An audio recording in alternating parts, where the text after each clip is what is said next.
Brothers and sisters, have you ever found yourself thinking, "I would never do that," when witnessing the sins of others? Well, many years ago, as my mother was in the middle of a 9-year battle with cancer, she was often angry with God, and we all knew about it because she didn't keep her anger hidden. I remember how it used to upset me, and perhaps naively, I presumed that I would never have to battle with the sin of anger with God. Well, fast forward 14 years, and Perth suddenly experiences the driest and hottest spring, summer, autumn period ever recorded. As I slowly watched countless shrubs and trees, not only on my farm, but also all round me, die before my eyes, I found myself not only asking God why he was allowing this to happen, but getting angry every time some rain-bearing clouds passed to the north or south or east or west of the farm. How many times I thought or said, "God, can't you just flick that cloud with your fingers my way?" As a result of this new experience, I found myself a number of times this year admitting in confession that I had been angry with God. Who would have thought? Well, brothers and sisters, considering my own experience, I would like to now reflect on what God is trying to teach us in today's reading. In the first reading, the Psalm and the Gospel, we are reminded about God's power and dominion over all his creation, in particular over the waters of the sea. In the first reading from the book of Job, we see God in the middle of an intervention, proclaiming to Job and Job's so-called friends of his power over all that is. This is after we had Job questioning God's justice, and his friends on the other hand accusing Job of hiding some evil he had done, which was the real reason for all the bad luck that was befalling him. Both Job and his friends were applying human reason and argument to determine the cause of Job's demise and of God's action or inaction. But God, in his intervention in the story, reminded them, as he reminds us, that he alone has the power and the right to do whatever he will, a power and right over everything that exists. From the story of Job, the people of God at the time were meant to learn that we have no right to challenge God. But that wasn't the only learning from the story of Job.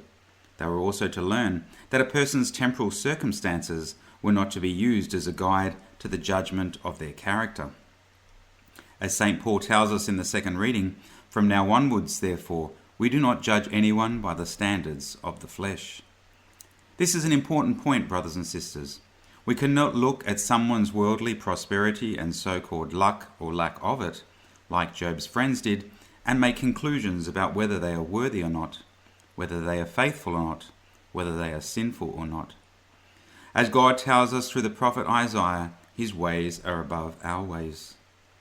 We know from Catholic teaching that God, because he is only goodness and love, positively only ever wills the good. However, as a consequence of gifting us with reason and freedom, evil was in a sense given permission to both exist and to be freely exercised as a cause of destruction, within God's limits, upon both humanity and the rest of God's creation. As we know, God's ultimate will is that all people should be saved. Thus, salvation of the soul is the primary determinant by which God intervenes positively in the world in some cases, and in other cases permits some grave evils to continue to exist.